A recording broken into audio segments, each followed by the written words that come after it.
അതിതീവ്ര മഴയിൽ പത്തനംതിട്ടയിൽ കനത്ത ജാഗ്രതാ നിർദ്ദേശം.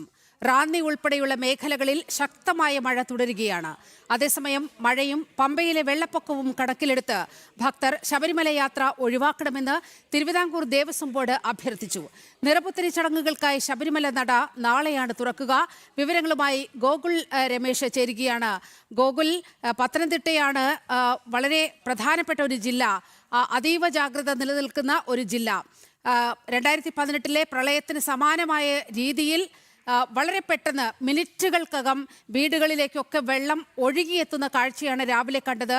റാന്നിയിൽ എന്താണ് ഇപ്പോഴത്തെ അവസ്ഥ? ഒപ്പം തന്നെ പമ്പാ നദി ഒരു പ്രളയ സമാനമായി ഒഴുകുന്ന അവസ്ഥയുണ്ട്. എന്താണ് തിരുവിതാംകൂർ ദേവസ്വം ബോർഡ് അയ്യപ്പ ഭക്തർക്ക് നൽകുന്ന നിർദ്ദേശങ്ങൾ?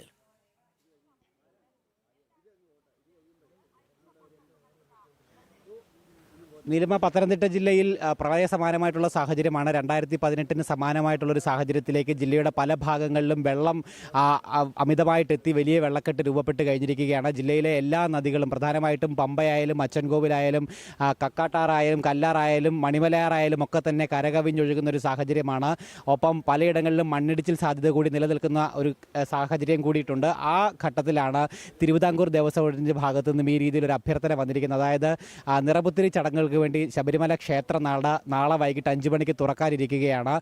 ഈ സാഹചര്യത്തിൽ, ഇങ്ങനെ ഒരു കാലാവസ്ഥ പ്രതികൂലമായി നിൽക്കുന്ന സാഹചര്യത്തിൽ ശബരിമലയിലേക്കുള്ള യാത്ര ഭക്തർ കഴിവതും ഒഴിവാക്കാൻ വേണ്ടിയിട്ട് മനസ്സ് കാണിക്കണമെന്നുള്ളൊരു അഭ്യർത്ഥനയാണ് തിരുവിതാംകൂർ ദേവസ്വം ബോർഡ് മുന്നോട്ട് വെച്ചിരിക്കുന്നത്. സ്വയമേവ സാഹചര്യങ്ങൾ മനസ്സിലാക്കിക്കൊണ്ട് ഭക്തർ കാര്യങ്ങൾ കൈകാര്യം ചെയ്യണമെന്നുള്ളതാണ് പറഞ്ഞിരിക്കുന്നത്. പ്രത്യേകിച്ച് ശബരിമല പാതയിലടക്കം മണ്ണിടിച്ചിൽ സാധ്യതയുണ്ട്. പമ്പാ നദിയിൽ വലിയ ജലനിരപ്പ് ക്രമാതീതമായി തന്നെ ഉയർന്നു വന്നുകൊണ്ടിരിക്കുന്ന സാഹചര്യം കൂടിയിട്ടുണ്ട്. അതുകൊണ്ട് തന്നെ ശബരിമലയിലേക്കുള്ള യാത്ര അത്ര സുരക്ഷിതമായിട്ട് കണക്കാക്കാനായിട്ട് സാധിക്കുകയില്ല. അതുകൊണ്ട് തന്നെ ഭക്തർ മനഃപൂർവ്വമായിട്ട് യാത്ര ഒഴിവാക്കാൻ വേണ്ടിയിട്ട് മനസ്സ് കാണിക്കണമെന്നുള്ളൊരു അഭ്യർത്ഥനയാണ് തിരുവിതാംകൂർ ദേവസ്വം ബോർഡിൻ്റെ ഭാഗത്തു നിന്ന് വന്നിരിക്കുന്നത്. ഭക്തർക്ക് ശബരീശനെ ദർശിക്കുവാനായിട്ട് ഈ ചിങ്ങമാസത്തിൽ തന്നെ വീണ്ടും അവസരങ്ങളുണ്ട്. ചിങ്ങമാസ പൂജകൾക്കായിട്ട് ശബരിമല ക്ഷേത്രനട 16-ാം തീയതി തുറക്കും. ഓഗസ്റ്റ് 16 മുതൽ 21 വരെ ചിങ്ങമാസ പൂജകൾ നടക്കും. അതിനുശേഷം വീണ്ടും 3 ദിവസങ്ങൾക്ക് ശേഷം 24-ാം തീയതി തിരുവോണവുമായി ബന്ധപ്പെട്ട പൂജകൾക്ക് വേണ്ടി ശബരിമല ക്ഷേത്രനട വീണ്ടും തുറക്കുന്നുണ്ട്. 24 മുതൽ 28 വരെ നട വീണ്ടും തുറന്നിരിക്കുന്നുണ്ട്. അങ്ങനെ 9 ദിവസത്തോളം വരാൻ പോകുന്ന ദിവസങ്ങളിൽ ശബരിമല ക്ഷേത്ര നട തുറന്നിരിക്കുന്നുണ്ട്. ആ ഘട്ടത്തിൽ ശബരീശ ദർശനത്തിനായിട്ട് ഭക്തർ കഴിവതും ഉപയോഗിക്കണമെന്നുള്ളൊരു ആവശ്യമാണ്, അല്ലെങ്കിൽ ഒരു അഭ്യർത്ഥനയാണ് തിരുവിതാംകൂർ ദേവസ്വം ബോർഡിൻ്റെ ഭാഗത്തു നിന്നും നൽകിയിരിക്കുന്നത്. എന്തായാലും ഈ യാത്രയ്ക്ക് പൂർണ്ണ നിരോധനമൊന്നും ഏർപ്പെടുത്തിയിട്ടില്ല. എന്നിരുന്നാൽ പോലും ഭക്തർ സ്വയമേവ അങ്ങനെ ഒരു തീരുമാനം കൈക്കൊള്ളണമെന്നാണ് തിരുവിതാംകൂർ ദേവസ്വം ബോർഡ് അറിയിച്ചിരിക്കുന്നത്. ഒപ്പം ജില്ലയിൽ ഭക്തർ കരുതണം എന്നാണ് തിരുവിതാംകൂർ ദേവസ്വം ബോർഡിന്റെ അഭ്യർത്ഥന ഉണ്ടായിരിക്കുന്നത്. ഗോകുൽ രമേശാണ് വാർത്തയുടെ വിശദാംശങ്ങൾ നൽകിയത്.